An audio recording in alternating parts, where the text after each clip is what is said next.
멜기세덱 평강의 왕이신 예수님이 우리에게 있습니다.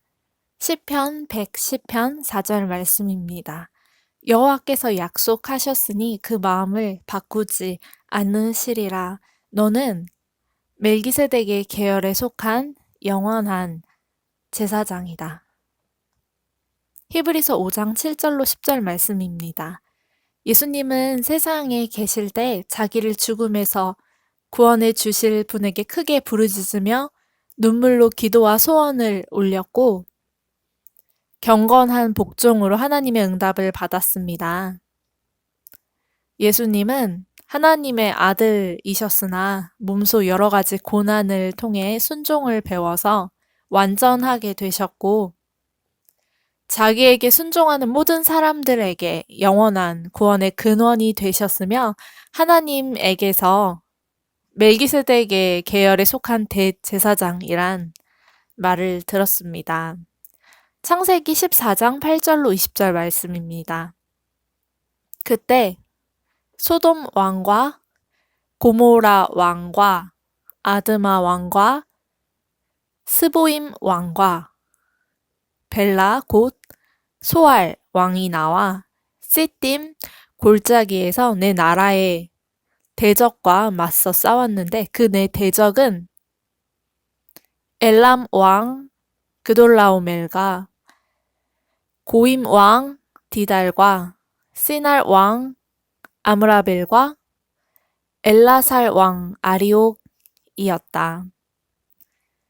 시딤 골짜기에는 역청 구덩이가 많았다. 그래서 소돔과 고모라 왕이 달아날 때에 그들의 병사들이 역청 구덩이에 빠지고 살아남은 자들은 산으로 도망하였다.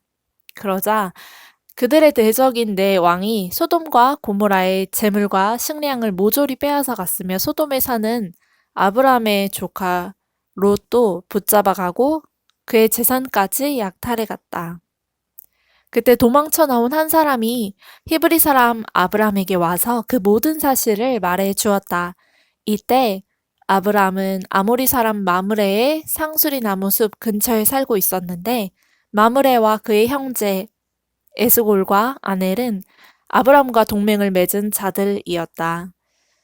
아브람은 자기 조카가 붙잡혀 갔다는 말을 듣고 자기 집에서 태어난 잘 훈련된 종 318명을 거느리고 단까지 쫓아가서 병력을 나누고 야음을 틈타 그 네 왕을 공격하였다. 그리고 다마스커스 북쪽 호바까지 그들을 추격하여 약탈당한 재물을 다시 빼앗아 오고 조카 롯과 그의 모든 소유와 붙잡혀간 모든 사람들을 모두 되찾아왔다. 아브람이 그돌라오멜과 그와 동맹한 왕들을 쳐부수고 돌아올 때 소돔 왕이 왕의 골짜기라고도 하는 사회 골짜기에 나와 그를 영접하였다. 그리고 살렘 왕이자 가장 높으신 하나님의 제사장이었던 멜기세덱은 빵과 포도주를 가지고 나와서 아브람을 축복하며 우주를 창조하신 가장 높으신 하나님이 아브람을 축복하시기 원하며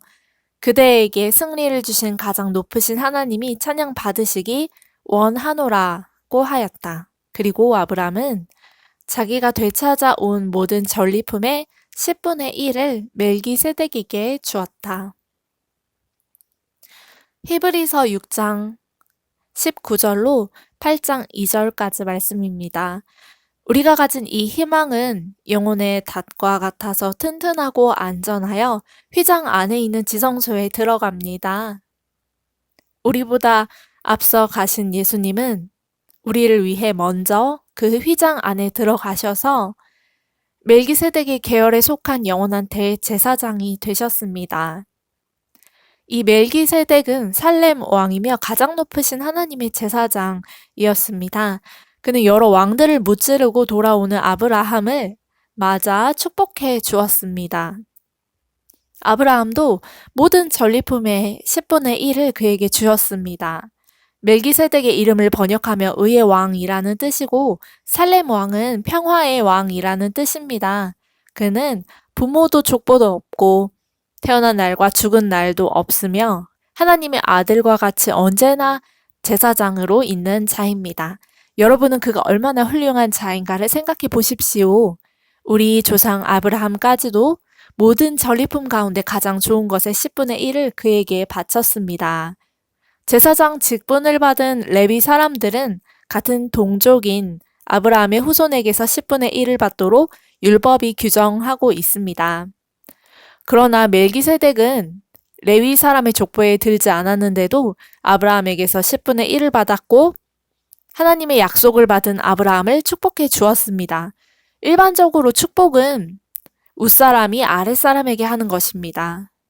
제사장들도 10분의 1을 받았고 멜기세덱도 10분의 1을 받았으나 제사장들은 죽을 사람이고 멜기세덱은 성경이 증거한 대로 영원히 살아 있습니다. 그리고 11조를 받았던 레위도 아브라함을 통해 10분의 1을 멜기세덱에게 바쳤다고 할 수 있습니다. 이것은 멜기세덱이 아브라함을 만났을 때 레위는 아직 태어나지 않고 자기 조상의 몸속에 있었기 때문입니다. 하나님은 레위 계통의 제사장 직분에 근거하여 율법을 주셨습니다. 그런데 그 제사장 직무가 완전해질 수 있었다면 어째서 아론의 계통이 아닌 멜기세덱의 계통에서 다른 제사장을 세울 필요가 있었겠습니까? 제사장 직분이 변하면 율법도 반드시 변경되어야 합니다. 우리가 지금까지 말한 분은 레위 지파가 아닌 다른 지파에 속해 있는데 그 지파에서는 하나도 제사장 일을 한 사람이 없습니다. 우리 주님은 분명히 유다 지파의 후손입니다. 모세는 이 지파에서 제사장이 나올 것이라고 말한 적이 한 번도 없습니다. 멜기세덱과 같은 다른 제사장이 나타난 것을 보니 우리가 말한 것은 더욱 분명합니다. 그분은 인간의 법이나 규정에 따라 제사장이 되신 것이 아니라 영원한 생명의 능력으로 되신 것입니다. 성경에는 그분에 대하여 너는 멜기세덱의 계열에 속한 영원한 제사장이다 라고 하였습니다. 옛 계명은 약하고 쓸모가 없어서 폐지되었습니다. 율법은 아무것도 완전케 하지 못했기 때문입니다. 그래서 우리는 더 좋은 희망을 갖게 되었고 이것으로 우리가 하나님께 가까이 나아갑니다. 예수님께서 제사장이 된 것은 약속 없이 된 것이 아닙니다.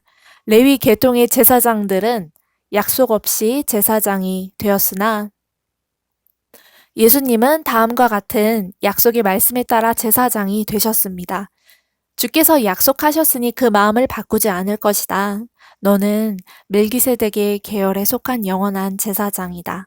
이렇게 하여 예수님은 더 좋은 계약의 보증이 되셨습니다. 레위 계통의 제사장들은 죽기 때문에 그 직무를 계속할 수 없어서 많은 제사장이 필요했습니다. 그러나 예수님은 영원히 살아계심으로 그분의 제사장직도 영원합니다.